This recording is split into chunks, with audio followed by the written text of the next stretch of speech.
सहनौ भुनक्तु सह वीर्यङ्करवावहै तेजस्विनावधीतमस्तु मा विद्विषावहै। ॐ शान्ति शान्ति शान्ति।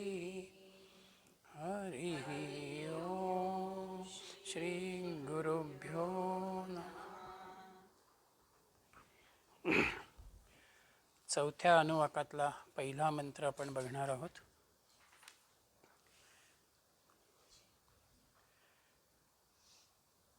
यतो वाचो निवर्तन्ते अप्राप्य मनसा सह आनंदम ब्रह्मणो विद्वान् न बिभेति कदाचनेति तस्यैष एव शारीर आत्मा याह पूर्वस्य. पुढे अनुवाक 9 मध्ये सुद्धा हाच मंत्र त्याने पुन्हा एकदा घेतलेला आहे. मनाचा विचार आपण मागच्याही अनुवाकामध्ये बघितलेला आहे. मनोमय कोशाचा विचार करताना की प्राणानंतर मनाचा विचार येतो. पण ह्या मनामध्ये सुद्धा जे 2 घटक आहेत, भावनात्मक आणि व्यक्तिमत्वाच्या अनुषंगानं येणारे, ते जे मन आहे त्या मनालाही विचारांच्या अनुषंगानं, ज्ञानाच्या अनुषंगानं मर्यादा आहेत. एका मर्यादेपर्यंतच आपण मला समजलं असं म्हणतो. जिथे समजत नाही तिथे मला माहिती नाही हे जे आपण म्हणतो, याचाच अर्थ मनाची ग्रास्पिंग भूमिका, ती कपॅसिटी त्या ठिकाणी संपलेली आहे. म्हणून ब्रह्मतत्वाच्याही अनुषंगानं ते असं म्हणत आहे की यतो वाचो निवर्तन्ते अप्राप्य मनसा सह. यतः मनसा सह वाचाः अप्राप्य निवर्तन्ते. ज्यापासून मनासहित वाणी आदी इंद्रिय त्या सत्यतत्व ब्रह्माला न मिळवताच परत फिरतात, तस्य ब्रह्मणः आनंदम विद्वान कदाचन न बिभेति. त्या ब्रह्माच्या आनंदाला जो जाणतो तो पुरुष कधीही भीत नाही. अशा प्रकारचा हा श्लोक आहे, जो पहिल्यानं सांगितलेल्या शरीरधारी आत्म्याच्या अनुषंगानं मनोमय पुरुष हा आत्मा आहे. ब्रह्म जाणताना मन आणि बुद्धी हे दोघंही काहीसे कमी पडतात. जो असं म्हणणार असेल की मी ब्रह्म जाणलं, त्यानं अजिबात ब्रह्म जाणलेलं नसतं. म्हणून बुद्धीलाही मर्यादा आहेत, मनालाही मर्यादा आहेत. म्हणून यतो वाचो निवर्तन्ते. जिथून आमची वाणी मागे फिरते, म्हणजे मी कुठल्याच शब्दामध्ये त्या ब्रह्मतत्वाचं, त्या आनंदाचं वर्णन करू शकत नाही. त्या अनुभूतीला मी व्यक्त करू शकत नाही. जिथे मला व्यक्त करायला शब्दही सापडत नाहीत किंवा अपुरे पडतात, तिथे वाणीला एक प्रकारानं यतो वाचो निवर्तन्ते ही भूमिका येते. शब्द म्हणजे काय आहे तर शब्द ही एक शक्ती आहे. तुम्ही ज्या भावनेनं तुमचा शब्द व्यक्त करता त्याची स्पंदनं त्या अनुषंगानं तयार होतात. म्हणून हा जो शब्द आहे, हा शब्द एका बाजूला महान शक्तीचा भाग व्यक्त करतं. त्याचबरोबर शब्दांमध्ये कल्पनांचा प्रभाव आहे. अनेक वेळेला कल्पनेनं आपण काही गोष्टींचं वर्णन करत असतो, प्रत्यक्षामध्ये ती अनुभवलेली सुद्धा नसते. म्हणून कल्पनांचा भाव शब्दांमध्ये आहे. शब्दांमधला तिसरा गुण जो आहे तो घटनांचं कथन आहे. मी बघितलेली, अनुभवलेली घटना मी सांगण्याचा प्रयत्न करतो. म्हणून तिथे घटनांचा भाग येतो आणि त्याच घटनांना अनुलक्षून शब्दांच्या अनुषंगानं भावनांचं प्रगटीकरण आहे. शोकात्मक भाव असेल, दुःखात्मक भाव असेल, आनंदाचा भाव असेल, शब्दांचा भाव त्या अनुषंगानं येतो. आणि शब्द खरं म्हटलं तर सत्याचं प्रतिपादन करतात. सत्याला सोडून शब्द राहू शकत नाही आणि तरीही शब्दाला मर्यादा पडतात. म्हणून वाचो म्हणजे वाणी. जी वाणी शब्दाच्या आधारानं व्यक्त करते आहे ती वाणीसुद्धा ब्रह्मतत्वाच्या अनुषंगानं कार्य करायला कमी आहे. शब्दाचं वर्गीकरण शास्त्रानं आपल्याकडे जे केलेलं आहे ते 4 घटकांमध्ये केलेलं आहे. म्हणून तो शब्द जो आहे एक भाग त्याचा जातीच्या अनुषंगानं, ही टेबल आहे, ही खुर्ची आहे, हा सोफा आहे, हा टी व्ही आहे, अशा स्वरूपाचा धर्म त्या शब्दाच्या अनुषंगानं वस्तूचं वर्णन करतो. दुसरा शब्दाचा गुण जो आहे तो म्हणजे गुणाच्या अनुषंगानं, चांगला, वाईट, प्रिय, अप्रिय हा शब्दाचा एक गुण आहे. क्रियेचा भाव शब्दामध्ये आहे. म्हणून मी स्वयंपाक करतोय, मी वाचतो आहे, मी बाहेर निघालेलो आहे, ह्या क्रियांचा भाग शब्दांमधून व्यक्त होतो. आणि चौथा घटक आहे वस्तूंमधला संबंध. माता आणि मुलगा, पती आणि पत्नी, वडील आणि मुलगा, अधिकारी आणि सहाय्यक अधिकारी, हे जे सगळे संबंध आहेत हे वस्तूंमधले संबंध आहेत आणि हे सगळे आम्ही शब्दांच्या द्वारा व्यक्त करतो. गुण, चांगला, वाईट, वस्तूमधला संबंध.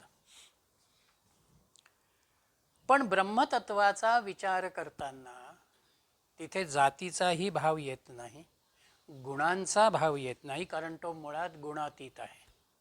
क्रिया म्हणावी तर तो क्रियारहित आहे आणि संबंध म्हणाल तर तो संबंधाचाही भाव नाही.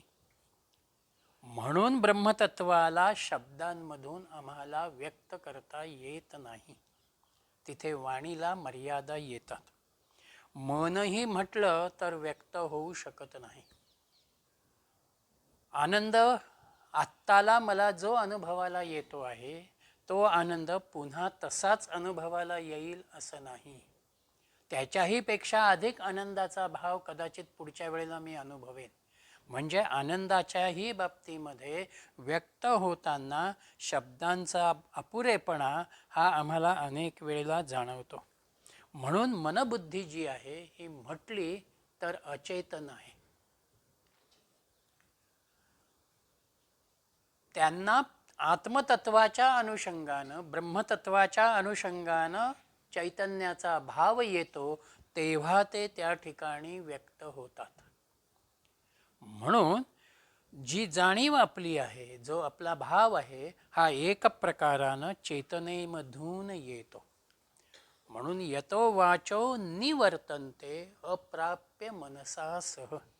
शब्दांचाही आधार आम्हाला घेता येत नाही, मनाच्या अनुषंगानंही आम्हाला त्या ठिकाणी अनुभव देता येत नाही. केनोपनिषदानंही हाच विचार दिलेला आहे. वाणी तिथे कशी कमी पडते. हां, म्हणून एक उदाहरणच जर बघायचं झालं तर दुर्बिणीनं मी आकाश बघू शकतो.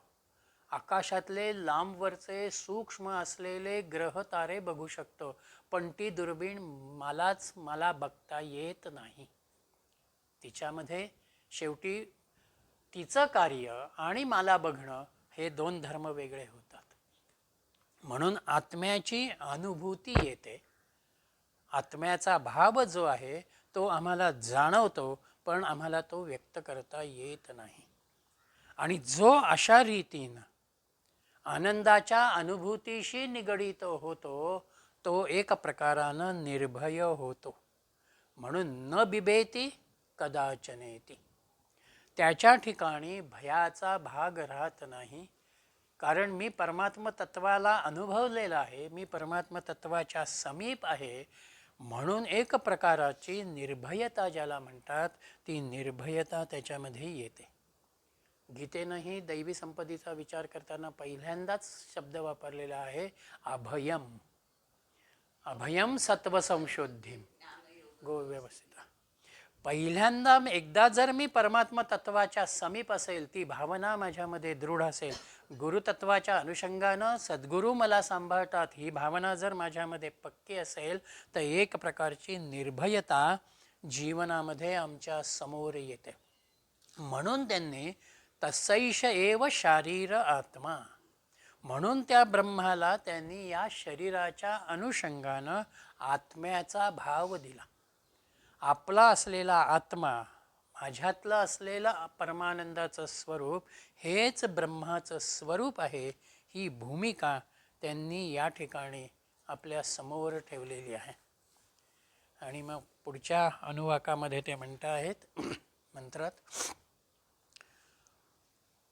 तस्माद्वा एतस्मान् मनोमयात् अन्योन्तर आत्मा विज्ञानमयः तेनैष पूर्णः स वा एष पुरुषविध एव तस्य पुरुषविधताम् अन्वयं पुरुषविधाः तस्य श्रद्धैव शिराः ऋतं दक्षिणः पक्षः सत्यम् उत्तरपक्षाः योग आत्मा महत्पृच्छं प्रतिष्ठा तदप्येष श्लोको भवति. तस्माद्वा एतस्मान् मनोमयात् अन्यः आंतरा आत्मा विज्ञानमयः. निश्चितपणानं पहिल्यानं सांगितलेल्या या मनोमय पुरुषाहून आत राहणारा जो आत्मा तो विज्ञानमय स्वरूपाचा आहे. तेन एषः पूर्णा, तो विज्ञानमय कोशांनी व्याप्त झालेला आहे.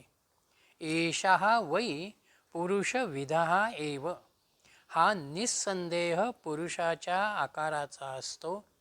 तस्य पुरुषविधताम् अनु अयं पुरुषविधाः, त्याची पुरुषाकृती असल्यामुळे हा विज्ञानमय आत्मा पुरुषाच्याच आकाराचा म्हटला जातो.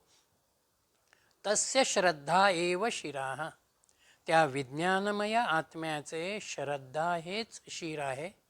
ऋतम म्हणजे सदाचाराचा निश्चय, हा उजवी बाजू. सत्यम उत्तराः, सत्यभाषण ही डावी बाजू. आणि आत्मा म्हणजेच योगाच्या अनुषंगानं अनुभवाला येणारा, चित्त एकाग्र करणारा हा आत्मा. महानावाच्या परमात्मा त्याचे पुच्छ म्हणजे आधार आहे. महत्त्वाचा आधार ह्या पुरुषाच्या अनुषंगानं आहे.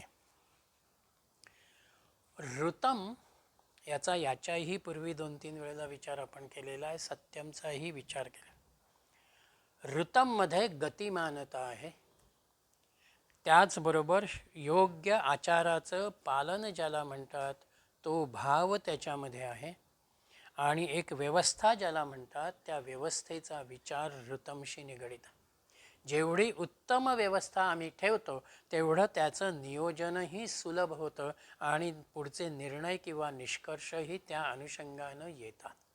म्हणून जीवनाला जर एक योग्य आचार पद्धती असेल, ऋतमचा विचार असेल, त्याच्यामध्ये गतिमानता सहजता असेल तर तुमच्या जीवनाला अधिक चांगल्या स्वरूपाचा भाव येतो. म्हणून त्या ऋतमला त्यांनी उजवा भाग म्हटला. जे सत्य मी बाणीनं बोलतो आहे, सत्याचा आधार घेतो आहे, ती आमची डावी बाजू आहे. योग हा शब्द जो इथे आलेला आहे हा चिंतनाच्या अनुषंगानं आला. योगा हा आत्मा. मी जे चिंतन करतो आहे ते माझं मुख्य आहे. शरीराचा मध्यभाग ज्याला म्हणतात तो आहे. आणि महा म्हणजे या दृश्य जगताचा, या विश्वाचा असलेला आधार.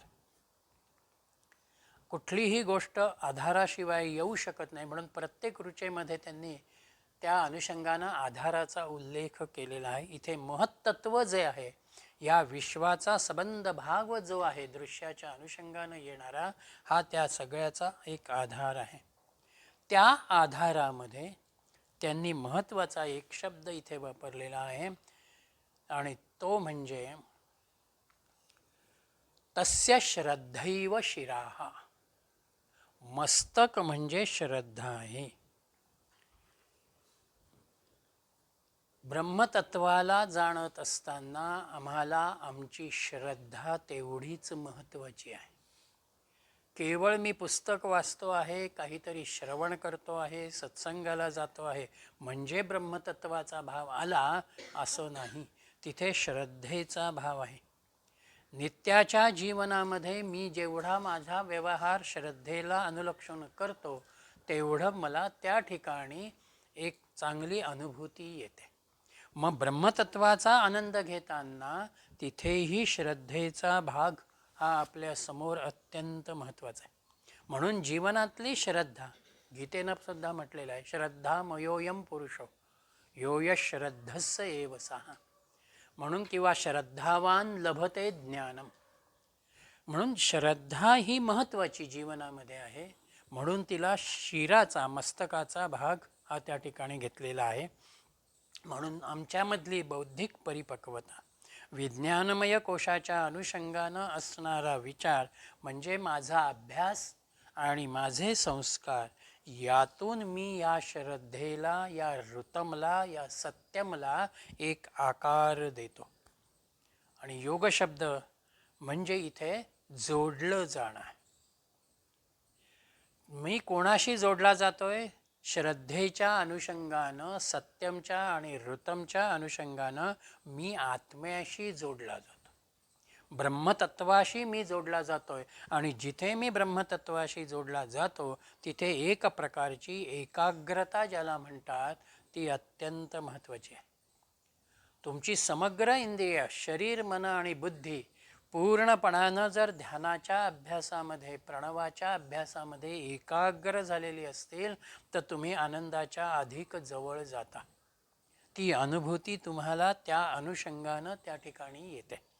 म्हणून मनाची एकाग्रता ही सखोल ध्यानाच्या साधनेमध्ये, ध्यानाच्या अभ्यासामध्ये आपल्याला बुद्धीच्या अनुषंगानं सशक्त करत जाते. आणि ती सशक्तता म्हणजेच एक प्रकारानं माझा मी व्यापक करणं आहे, व्यष्टीमधून समष्टीमध्ये जाणं. म्हणून पहिल्यांदा माझा स्थूल देह होता, त्या स्थूलामधून मी मनोमय कोशामध्ये आलो, प्राणमय कोशात आलो, प्राणातून मनोमय कोशामध्ये आलो, मनोमयामधून मी विज्ञानमय कोशामध्ये आलो. म्हणजे मी अधिक सूक्ष्म होत जातो. वस्तू जेवढी सूक्ष्म होते तेवढी ती व्यापक होते, आणि जेवढी ती स्थूल असते तेवढी ती सामान्य स्वरूपामध्ये त्या ठिकाणी राहते. म्हणून इथे त्या आत्मतत्वाला जाणण्याला अनुलक्षून, त्याच्या निकट जाण्याला अनुलक्षून मी माझ्यामधलं ऋत, माझ्यामधलं सत्य, माझ्यामधली श्रद्धा या सगळ्यांना जोडतो. तो योग आत्म्याच्या अनुषंगानं मी त्या ठिकाणी साधतो. म्हणून पुढे त्यांनी त्या 5व्या अनुवाकामध्ये म्हटलेलं आहे, हां हां आचाराचं पालन, शास्त्रप्रणीत आचारांचं पालन. त्यामुळे त्याच्या अनुषंगानं सदाचाराचं पालन येतं आणि व्यवस्था.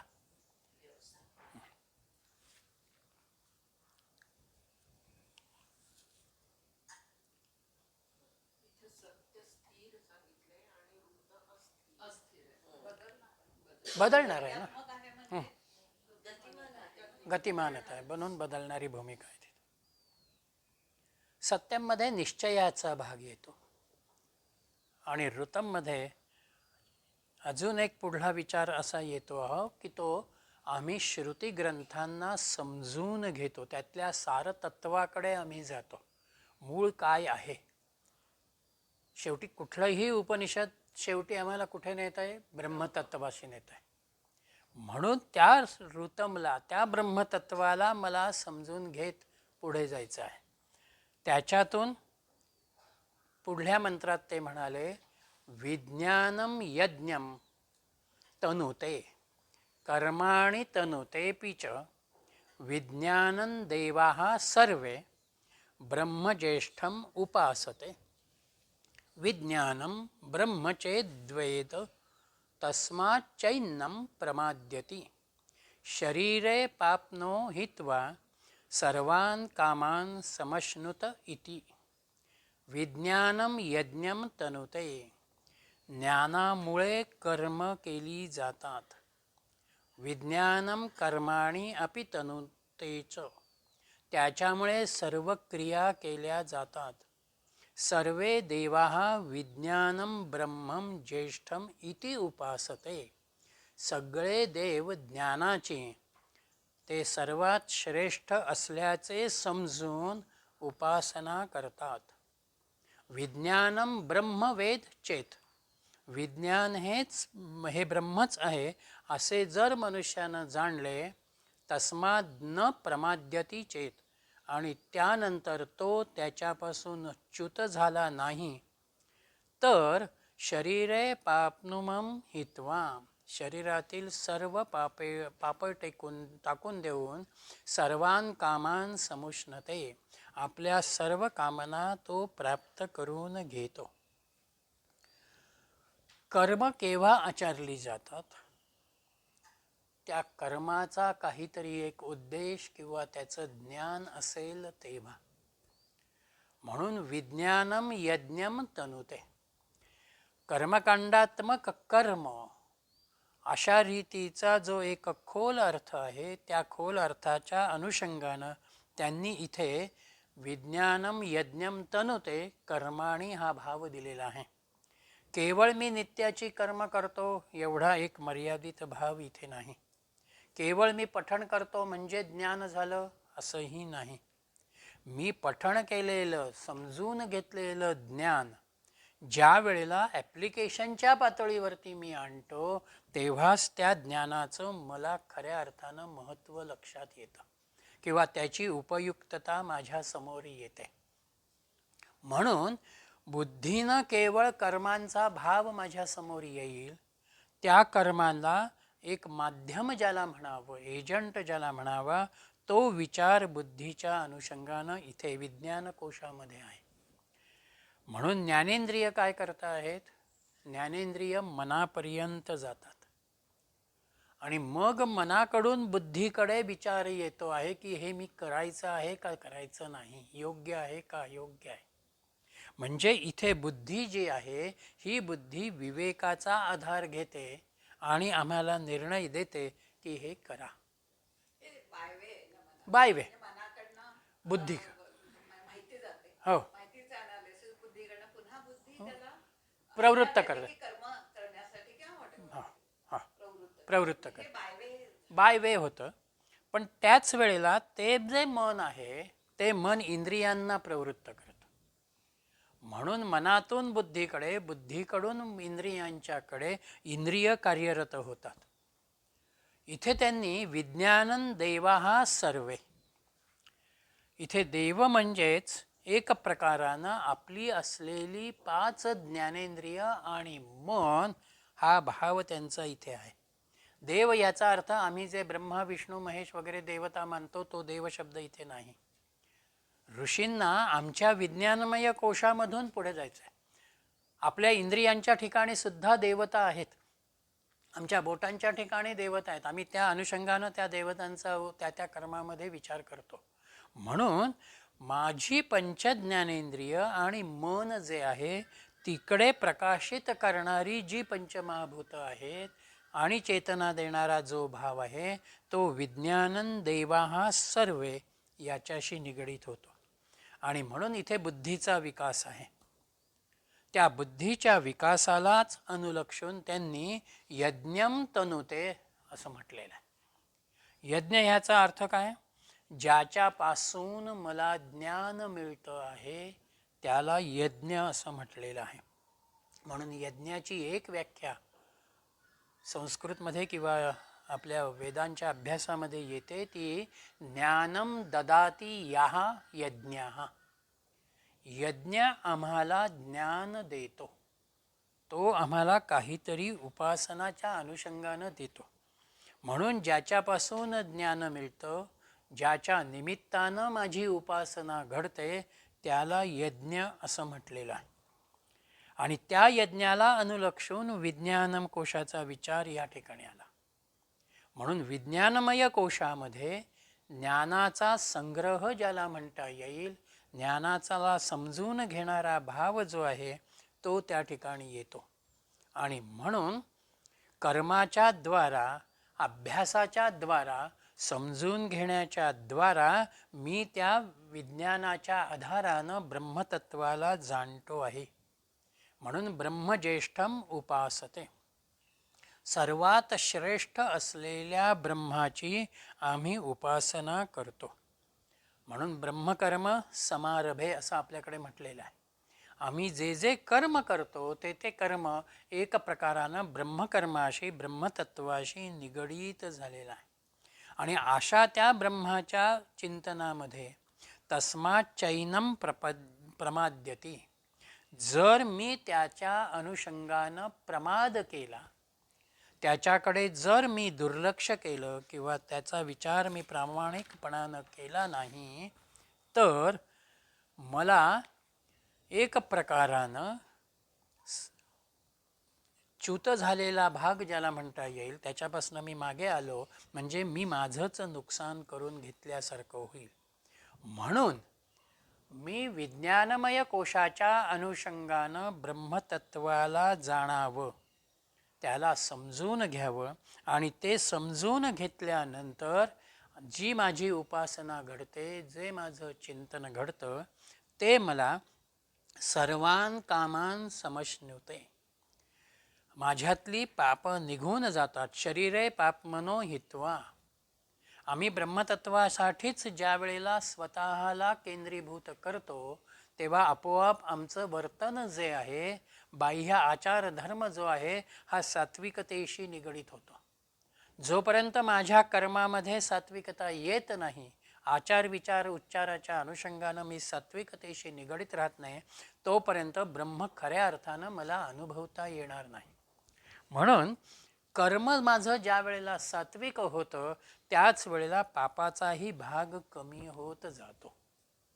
आणि तो भाग कमी झाल्या कारणानं आपोआप त्या ठिकाणी निर्मन अवस्था ज्याला म्हणतात, शुद्ध चित्ताची अवस्था ज्याला म्हणतात, ही त्या ठिकाणी येते. म्हणून तुकारामांचेही शब्द आहे, भाव धरील तया तारील पाषाण. मुळात दगड पाण्यामध्ये बुडणारा आहे, पण भावानं जर मी त्या दगडाला आधार समजलेलो असेल, तर तो दगडसुद्धा आम्हाला तारून नेतो. हा आमच्यामधल्या भावाचा, श्रद्धेचा भाव त्या ठिकाणी येतो. म्हणून ज्या ईश्वरी इच्छेनं कामनांचा उपभोग आम्ही घेतो, तिथे ब्रह्माच्या तत्वाला जाणत असताना खरं म्हटलं तर आमच्या कामना मग राहतच नाहीत. निष्काम भावना ज्याला म्हणतात, त्या निष्काम भावनेवरती, कर्मावरती आम्ही येतो. परंतु जरी काही कामना शिल्लक असतील, तरीसुद्धा त्या कामना तुम्ही प्राप्त करून घेऊ शकता, अशा रीतीचा भाव तिथे आहे. देणारा तूच आहेस, त्यामुळे तू जे दिलं त्याच्यामध्येच मी आनंदी आहे, मला नव्यानं कामना निर्माण करायचं कारण नाही. हा एक भाव ब्रह्मतत्वाच्या जवळ जात असताना आमच्यामध्ये तयार होतो. म्हणून संतांच्या जीवनामध्ये आपण ज्या वेळेला बघतो, महानुभावांच्या जीवनाकडे आपण बघतो, व्यावहारिक अंगानं त्यांच्या गरजा खूप कमी असतात आणि तरीही ते अत्यंत आनंदामध्ये, प्रसन्नतेमध्ये आम्हाला अनुभवाला येतात किंवा आम्हाला ते त्या ठिकाणी दिसतात.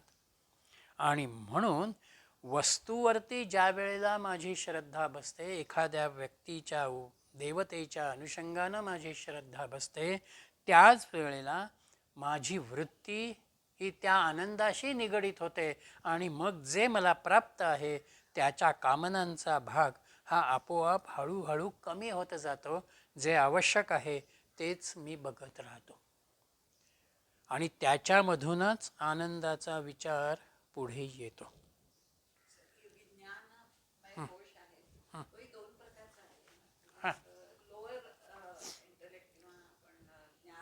हो, जे व्यावहारिक ज्ञानाशी निगडीत होय. आत्मज्ञानाच्या अनुषंगानं जाणार.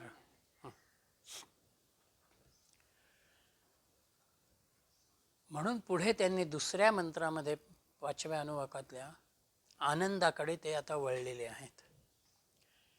तस्यैष एव शारीर आत्मा याहा पूर्वस्य तस्माद्वा एतस्मात् विज्ञानमयात् अन्योन्तर आत्मा आनंदमयाः तेनैष पूर्णः सवा एष पुरुषविध एव तस्य पुरुषविधताम् अन्वयं पुरुषविधाः तस्य प्रियमेव शिरः मोदो दक्षिणः पक्षः प्रमोद उत्तरः पक्षः आनंद आत्मा ब्रह्मपुच्छं प्रतिष्ठा तदप्येष श्लोको भवति.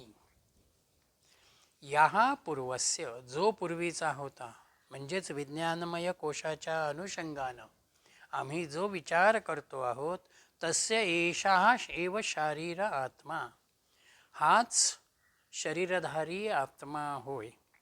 तस्माद्वै एतस्मात् विज्ञानमयात् अन्यः अंतरात्मा आनंदमयः त्या विज्ञानमयाहून तो आनंदमय आत्मा आतील वेगळा होय.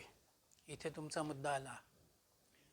विज्ञानमय कोशामधले दोन भाग की आमच्या अंतरातला जो आत्मा आहे अंतरंगामधली आनंदाची अनुभूती आहे हा वेगळा आहे. तेन एषः पूर्णः त्यानं आनंदमयानं हा विज्ञानमय कोश खऱ्या अर्थानं पूर्ण झालेला आहे. सहा वयेव पुरुषविदः आम्ही तोच पुरुषाच्या आकाराचा आहे.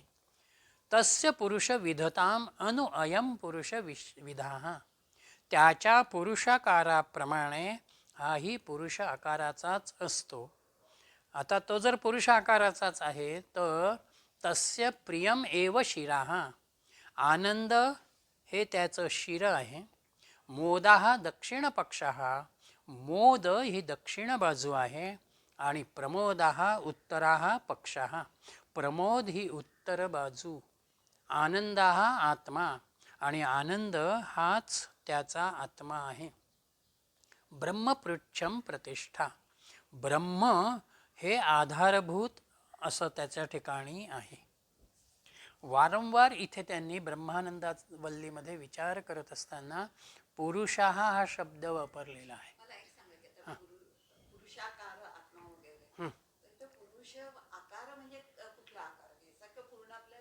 शरीराचा एक भाग शरीराचा की जे शरीर मी धारण केलेलं आहे आणि ज्या देहाच्या अनुषंगानं मी आनंद अनुभवणार आहे किंवा आत्म्याची अनुभूती घेणार आहे ते हे जे माझं शरीर तो पुरुष ही भूमिका त्यांच्यामध्ये आहे. आणि दुसरा विचार त्यातला एक आहे की जो कठोपनिषदामध्ये येतो. शेवटी यमधर्मानी नचिकेताला आत्म्याचं स्वरूप सांगत असताना अंगुष्ठ मात्र पुरुषः असा शब्द वापरला. ब्रह्मतत्वाचा जो भाग आहे आमच्या अंतरंगामधला तो फक्त अंगुष्ठ मात्र एवढाच आहे.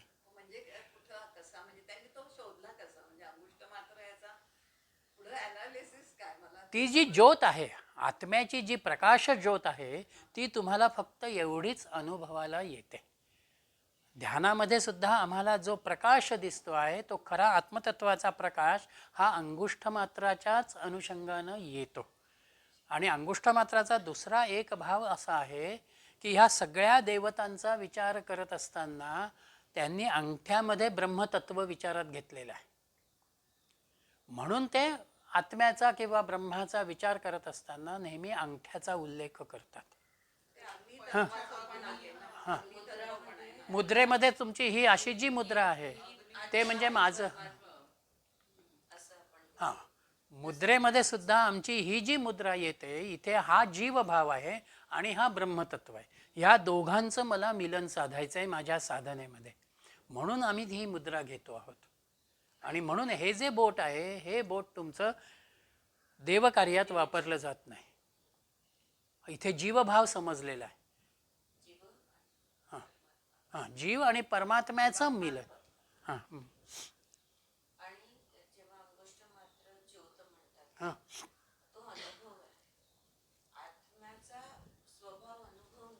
नाही नाही हां नाही तोच अनुभव आहे. After that you are lost. हो. There is shunya, there is silence. So nothing happens after that. म्हणून तेवढ्यापुरतं तुमचा अनुभव तिथे संपतो किंवा अनुभूती आत्म्याची अनुभूतीच्या पलीकडे अनुभूतीच्या पलीकडे जाणं. मोद, प्रमोद आणि आनंद 3 शब्द. शरीर आणि शरीराच्या अनुषंगानं येणाऱ्या ज्या आपल्या अवस्था आहेत त्या व्यक्तिमत्वाशी मर्यादित आहेत, त्या व्यक्तिकेंद्रित आहेत.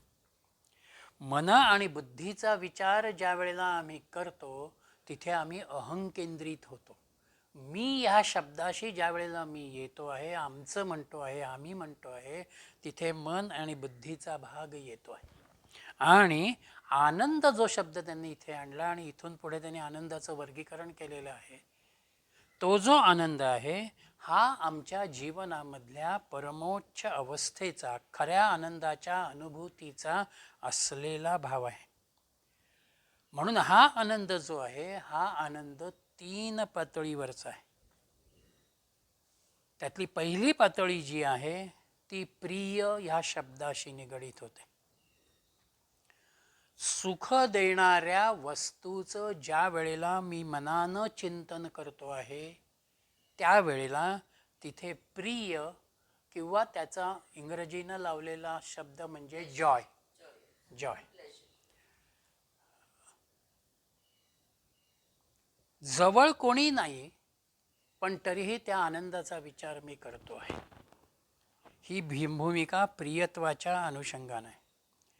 आता ज्याचं प्रियत्व माझ्या समोर आहे आणि आत्तापर्यंत मी ते चिंतन करत होतो, ती वस्तू ज्या वेळेला माझ्या जवळ येते त्यावेळेला तिथे मोद आहे. मोदाचा विचार वस्तू जवळ आहे. आत्तापर्यंत पाणी नव्हतं, मी त्या पाण्याचा विचार करत होतो. आत्ता पाणी माझ्या समोर आलं, ही मोदाची अवस्था आली. त्याला रिजॉईसिंग असं इंग्रजीनं म्हटलेलं आहे.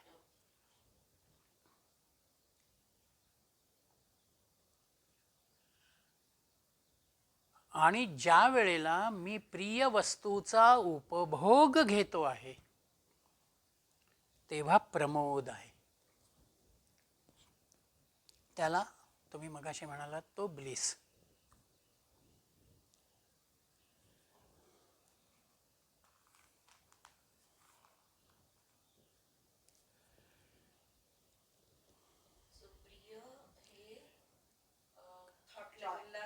हां, मनाच्या लेवल.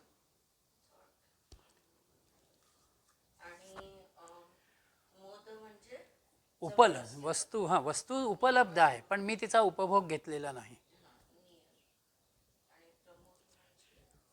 उपभोग. रिजॉयसिंग आणि ब्लिस. ब्लिस.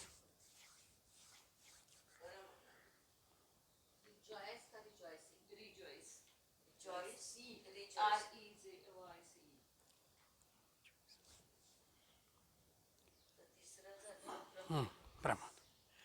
म्हणून आणि प्रिया.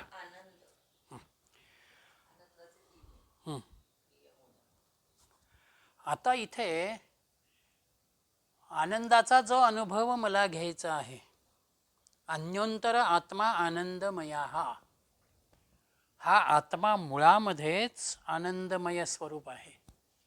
म्हणून त्या मूळ आनंदाशी मी निगडीत. त्या आनंदामधून हे प्रिय आलं, त्याच आनंदामधून मोदाचा भाव आला, त्याच आनंदामधून प्रमोदाचा भाव आलेला आहे. म्हणून आनंद जो आहे हा आनंद मुख्य भागाच्या अनुषंगानं, समग्र शरीर माझं आनंदमय आहे. सगळ्या शरीरालाच आनंदाची एक प्रकारची अनुभूती आहे. डोळ्याने दृश्य दिसलं म्हणजे डोळे आनंदित होतात असं नाही. डोळ्यांनी बघितलेल्या वस्तूतून निर्माण झालेला आनंद हा आपण पूर्णपणानं अनुभवतो मनाच्या द्वारा. म्हणजे तिथे तुमची बॉडी पण इन्क्लूड झालेली आहे. म्हणून त्यांनी त्या आनंदाला अनुसरून या ठिकाणी पुरुषाचा भाग, मुख्य भाग, आत्मा हा आमचा मुख्य भाग आहे असं त्या ठिकाणी म्हटलेलं आहे.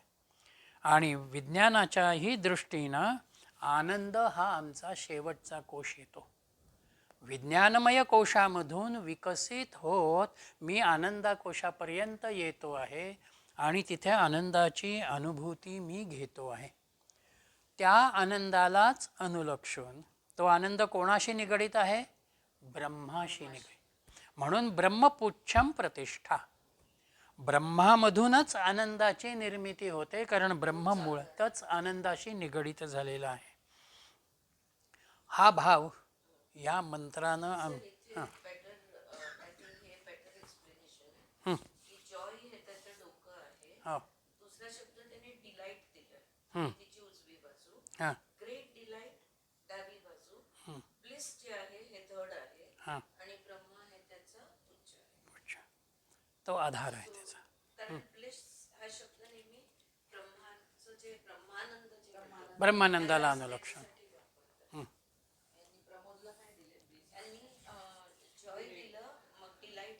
डिलाइट आणि ग्रेट डिलाइट असं म्हटलं.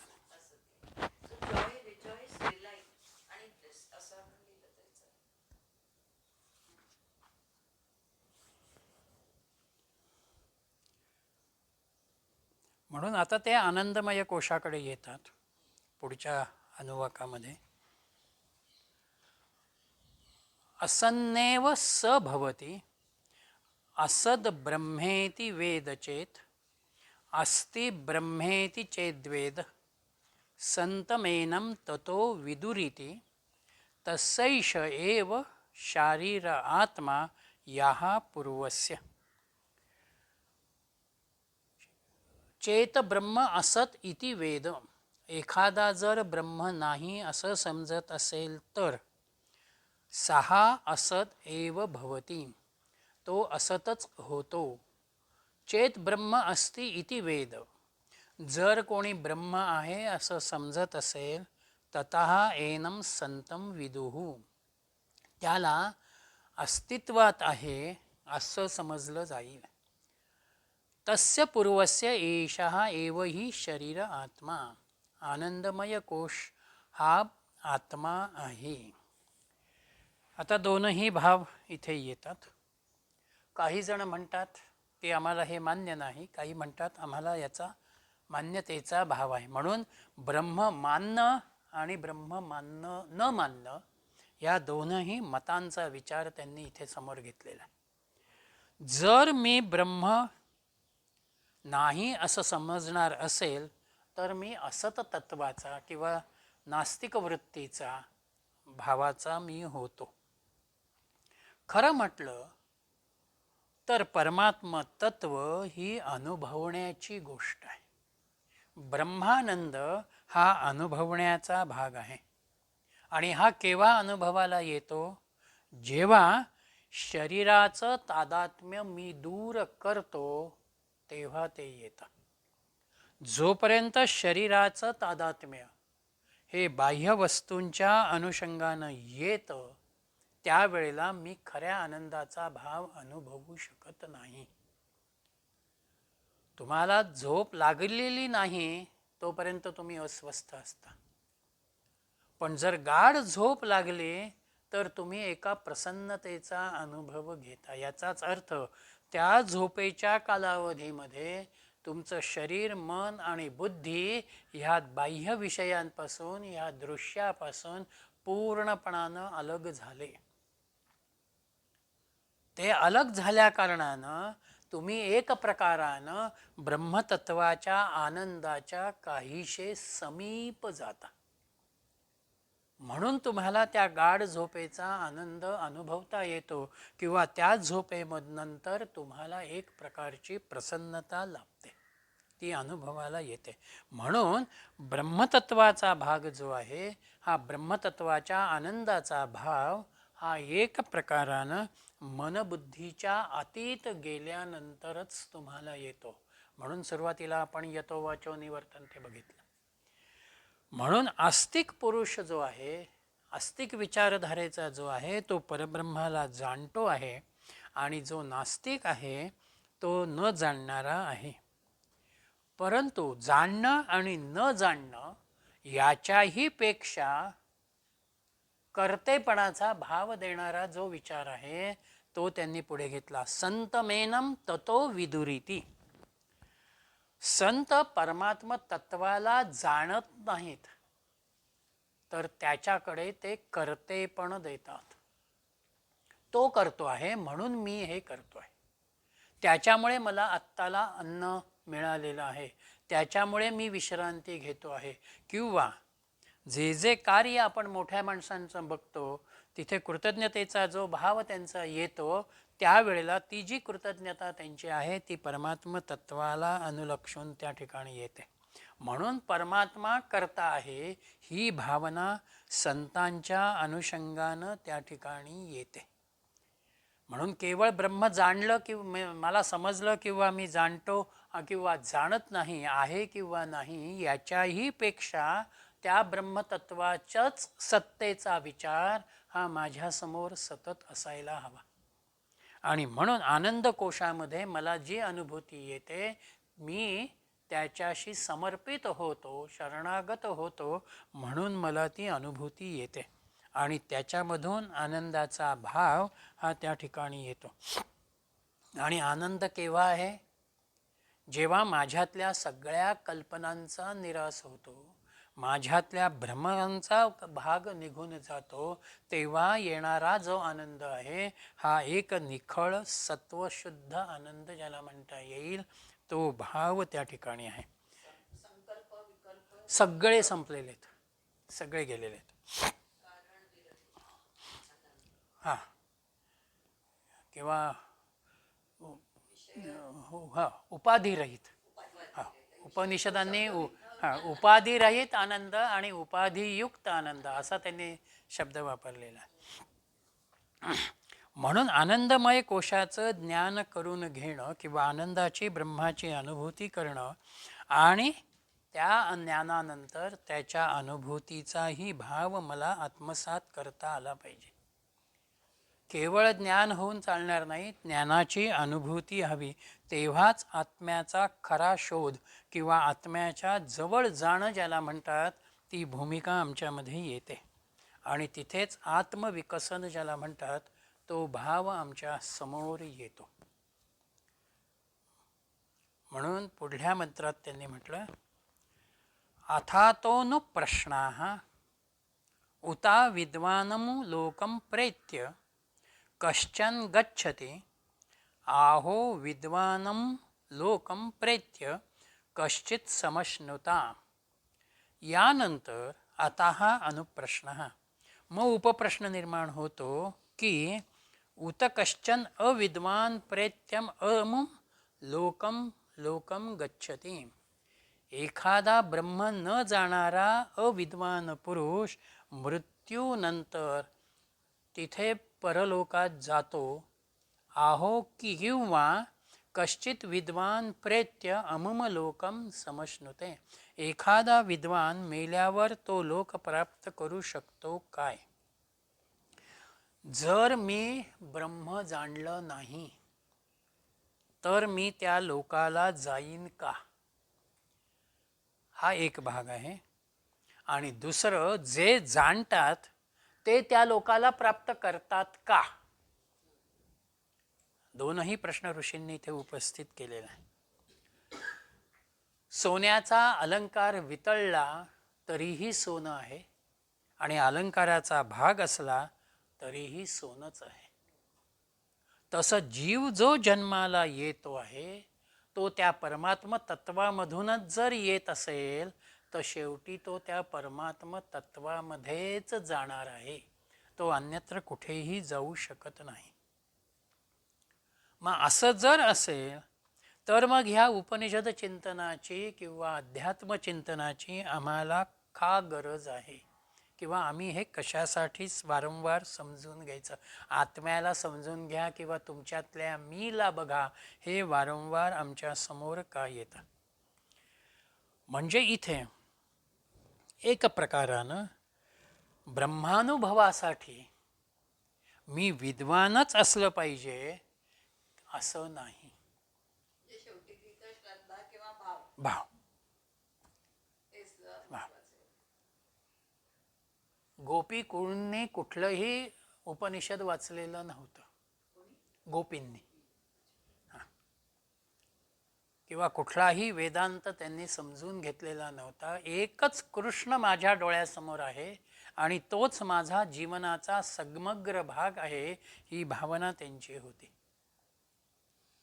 शबरीनं रामाला बघितलेलं नव्हतं, पण मातंग ऋषींनी सांगितलं की हो, इथे राम येईल आणि तुझी सेवा घेईल.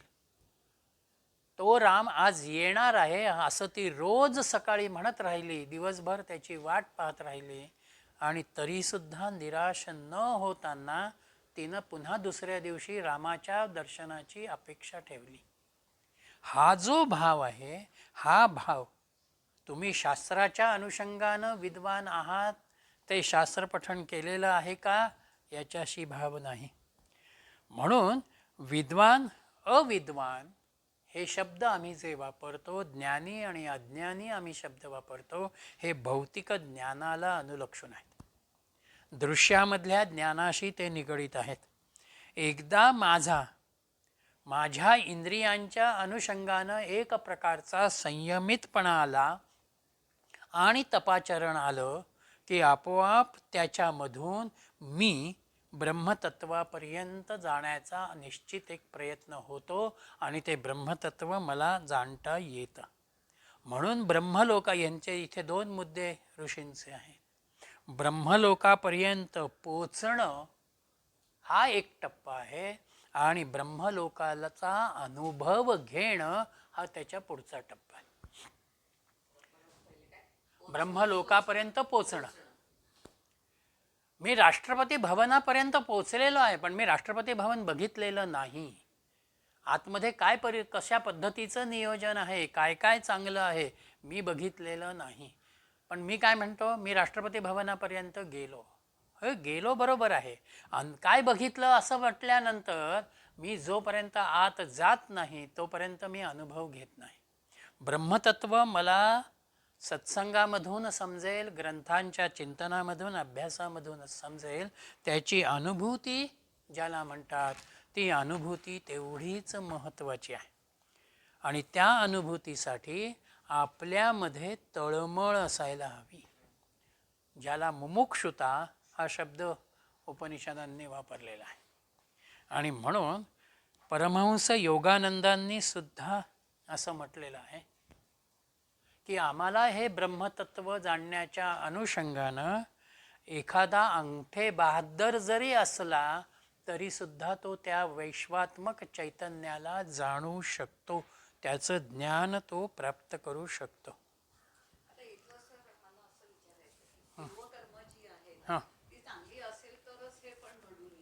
हो, त्याच्यातूनच तो तयार होतोय. हो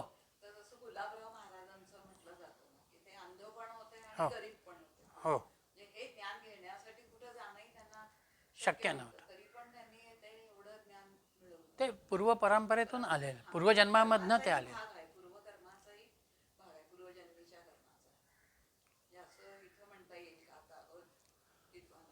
हो हो, त्याच्या पूर्वसंस्कारातूनच तो तयार येतो. म्हणून त्यांनी म्हटलं की लौकिक ज्ञानाच्या अनुषंगानं तुम्ही तो विद्वान आणि अविद्वान हा भाग तुमच्या लौकिकामध्ये आहे. आत्मज्ञानामध्ये हा विचार येतच नाही. आत्मज्ञानामध्ये फक्त तुमचं साधना आणि तुमचं तपाचरण, त्याच्यातून होणारी जी चित्तशुद्धी आहे तीच तुम्हाला ब्रह्मतत्वाकडे नेते. शबरीचं पूर्वचरित्र काय आहे? शबरी एक राजकन्या आहे आणि तिच्या लग्नाचा ज्या वेळेला विषय निघतो आणि ती लग्नाची सगळी तयारी ती बघते, त्यावेळेला तिच्या असं लक्षामध्ये येतं की माझ्या लग्नाच्या सगळ्या कार्यक्रमामध्ये फार मोठ्या प्रमाणावरती पशुहत्या होते आहे. ते सगळे पशु गोळा केलेले आहेत का तर जेवणासाठी. तिला ते सहन होत नाही आणि म्हणून ती अंधाराचा फायदा घेत तिथून बाहेर पडते आणि मातंग ऋषींच्या आश्रमापर्यंत येते. मला हे नको आहे, मला हे जीवनच नको आहे, अशा रीतीनं पशूंना मारावं आणि मी माझं वैवाहिक जीवन सुरू करावं हेच मला मान्य नाही. हा जो तिच्यामधला विचारांचा टर्निंग पॉईंट आहे तो तिला मातंग ऋषींपर्यंत आणतो आणि ती तिथे राहते. सुरुवातीला ती घाबरून राहिलेली आहे, लपून राहिलेली आहे की ऋषींच्या दृष्टीने आपण सामान्य जातीतले आहोत, निकृष्ट जातीतले आहोत, परंतु मला इथेच आता राहायचं आहे असं म्हणत ती त्या ठिकाणी सगळी आश्रमाची स्वच्छता करते. एक दिवस ऋषी लांबून बघतात की कोणीतरी पहाटेला उठून ही सगळी स्वच्छता करते आणि मग ते तिच्याशी परिचय करून तिला म्हणतात तू इथे राहा. म्हणून अंगठे बहादर सुद्धा ह्या ब्रह्मतत्वाचा विचार करू शकतो. त्याला काही कुठलं वेदांत शिकलाच पाहिजे असं नाही. तुमच्यातली तळमळ आणि तुमच्यामधली तपाची धारणा, म्हणून पुढल्या मंत्रात ते तपावरती आलेले आहेत. पुढल्या याच्यामध्ये त्यांनी 3-4 ह्याने विद्यानंदांनी 3-4 टप्पे केलेले आहेत त्या मंत्रांचे. सो कामयत बहुस्याम प्रजायेति सतपोतप्यत सतपस्तप्त्वा इदं सर्वं सृजत यदिदं किंच तत्सृष्ट्वा प्रविशत तदनुप्रविश्य सच्च तच्चाभावत निरुक्तं चा निरुक्तंच निलयं चा निलयंच विज्ञानं चा विज्ञानंच सत्यं चानृतंच सत्यं भवत यदिदं किंच तत्सत्यं मिथ्याचक्षते तदप्येष श्लोकः भवति. सो कामयन, त्याने म्हणजे परमेश्वरानं इच्छा केली, बहुस्याम एकोहम बहुस्याम, मला व्यापक व्हायचं आहे. हा विचार परमात्म तत्वामध्ये आला आणि त्यानं अनेक होण्याच्या दृष्टीनं 6 तपः अतप्यत, त्यानं तप केलं, संकल्प केला. 6 तपः तप्त्वा, त्याने त्या संकल्पाचा विस्तार करून यत्किंच इदम असृजत, जे जे म्हणून इथे आहे त्या समस्त जगाचं त्यानं सृजन केलं. तत्सृष्ट्वा तत एव अनुप्राविशत, ती विश्वनिर्मिती करून त्याने त्यामध्ये प्रवेश केला. सच्च तत् च अभवत, तो व्यक्तही आहे आणि अव्यक्तही आहे. निरुक्तं च अनिरुक्तं, तो व्याख्या आणि अव्याख्या आहे. निलयनम अनिलयनम, तो आश्रित आणि अनाश्रित आहे. सत्यांच अनृतम अभवत, सत्य तसंच असत्य स्वरूपात तो आहे. यत किंच इदम तत् सत्यम, हे जे जे आहे ते सगळं खरं आहे. इति आचक्षते, असे ज्ञानी म्हणतात. विश्वाच्या उत्पत्तीचा समग्र विचार हा या मंत्रामध्ये आलेला आहे. हा आपण उद्याला घ्यायचा का, कारण 8:30 झालेत, म्हणजे मग पूर्ण होईल, उगा अर्धवट राहण्यापेक्षा.